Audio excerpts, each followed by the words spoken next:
皆さん、こんにちは。このビデオでは、文末のピッチが下がる疑問文についてお話しします。文末とは、文の終わりの部分のことです。日本語の疑問文の文末のピッチは、上がることがほとんどですが、ピッチを下げた方がいい場合もあります。特に、確認をする場合や、提案をする場合の疑問文は、文末のピッチを下げて発音することが多いです。確認は英語で confirmation、提案は英語で suggestion です。これらの文には修助詞のかがあるので、文法的には疑問文ですが、質問をしているわけではありません。ですから、文末のピッチを下げるのです。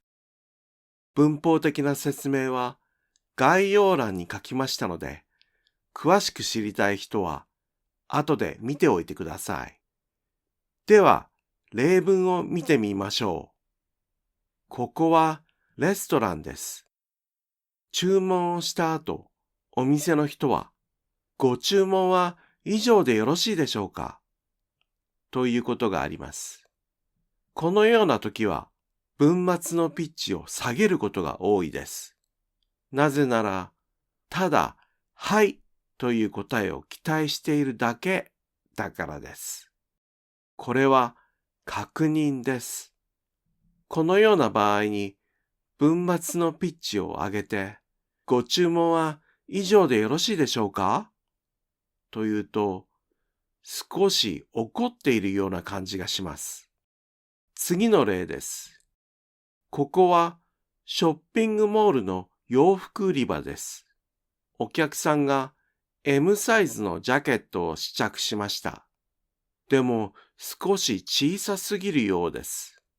そのような場合、店員さんは L サイズをお持ちしましょうかということがあります。このような時も文末のピッチを上げないことが多いです。これは提案です。このような場合に文末のピッチを上げてお持ちしましょうかというと、お客様のために持ってくるのがいいかどうかわからないから質問しているような感じがすることがあります。では次に友達との会話を考えてみます。ここは居酒屋です。友達と飲んでいましたが、飲み物がなくなってしまいました。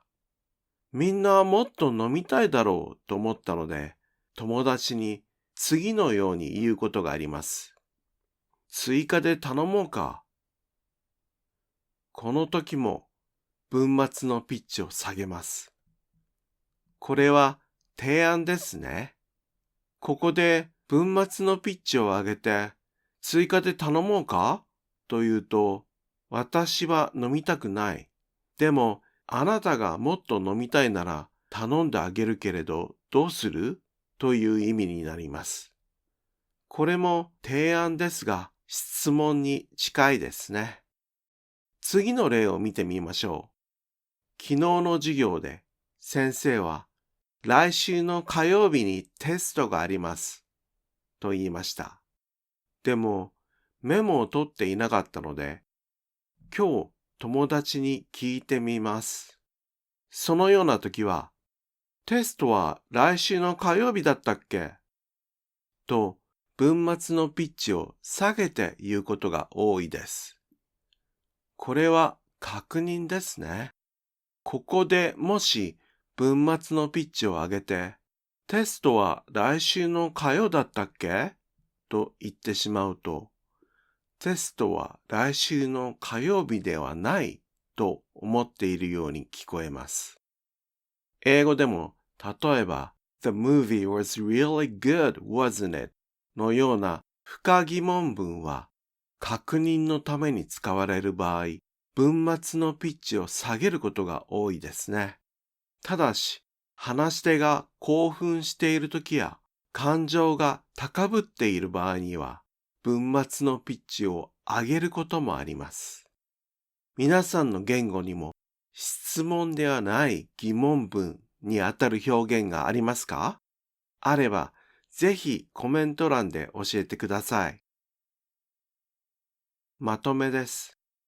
このビデオでは、質問ではない疑問文、つまり文末のピッチが下がる疑問文についてお話ししました。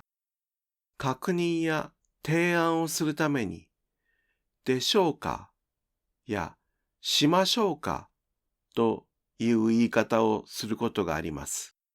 このような場合は質問ではないので、文末のピッチを下げることが多いです。文末のピッチを上げてしまうと、少し怒っているような感じがするかもしれません。友達との会話では、提案をするときに、しようかということがあります。これはみんなで一緒にしようという提案です。この時、文末のピッチを上げると、私はしなくてもいいけれど、あなたのためにしてあげた方がいいですかという質問に近い提案になります。友達との会話では、確認をするために、だったっけという言い方をすることがよくあります。この場合、文末のピッチを上げると、私はそうは思っていないという意味になってしまうので、注意が必要です。文末のピッチパターンは、文の意味に大きな影響を与えるので、注意して練習してください。